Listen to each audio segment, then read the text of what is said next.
I'm working on my 1997 Buick Lesabre Limited with the 3.8 liter engine, non-supercharged. And I couldn't find any videos anywhere on how to take this whole dashboard apart to get to the evaporator. Okay, so when you get everything out the way, you're gonna have to remove some screws from the inside, and the screw you're gonna have to remove is underneath here.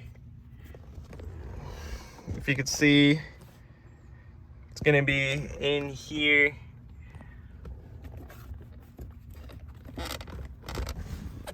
Right here. This, if you can see the hole there, you're gonna have one of these in there, and that's a 10 millimeter. And this is the one you're gonna have to remove in order to get this out. So that screw on the inside is gonna be screwed into here, which this is going to be in there. You could see where it fits inside there, and that is where the evaporator is. So this is the top.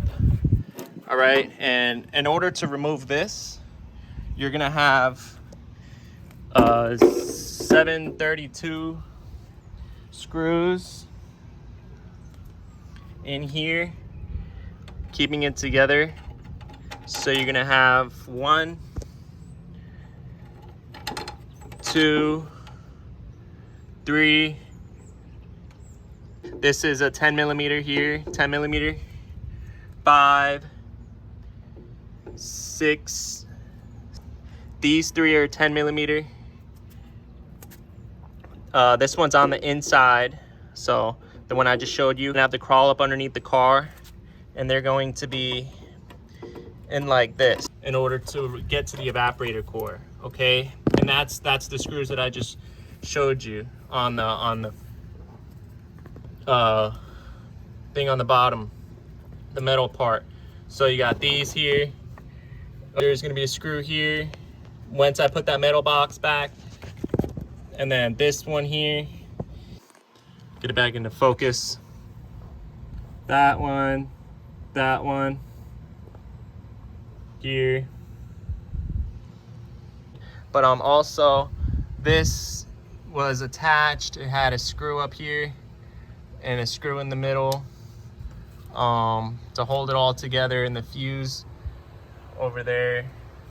And this was, so I took this out, and this was leaning up in here like this. So I removed that, and that is 10 millimeter, I believe, which was also attached to this here. And it was hanging up there. I disconnected all that to get it out the way. I disconnected these fuel lines to get that out the way. I believe that's it for under the hood.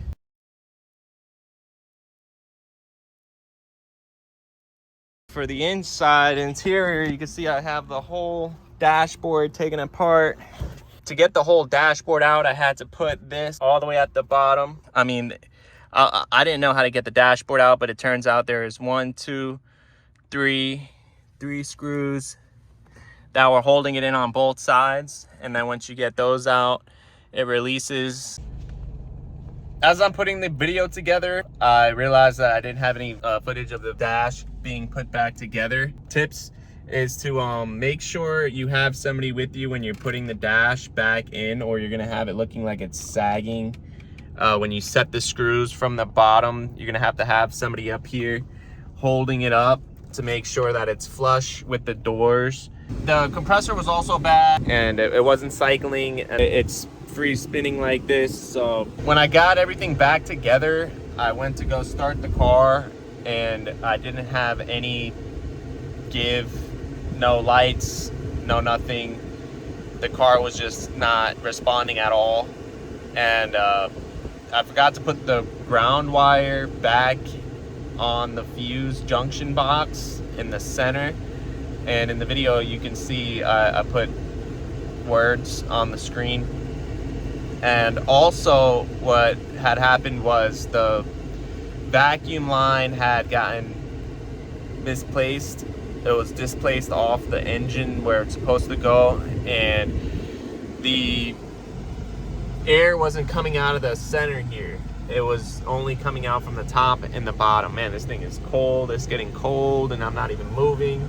It lives under here. So you basically have to take this bottom dash part off in order to get to the relays under there. All right, so I do have pictures of the relay diagram that's on this bottom panel here that you're gonna have to remove. Rest assured that the horn relay is under there. That's a common problem with these cars, the horn relay. I think the fuel pump is in there also. So yeah, there's not a lot of information on these cars. And yeah, so thank you guys for watching. You guys see me on the next one. Peace.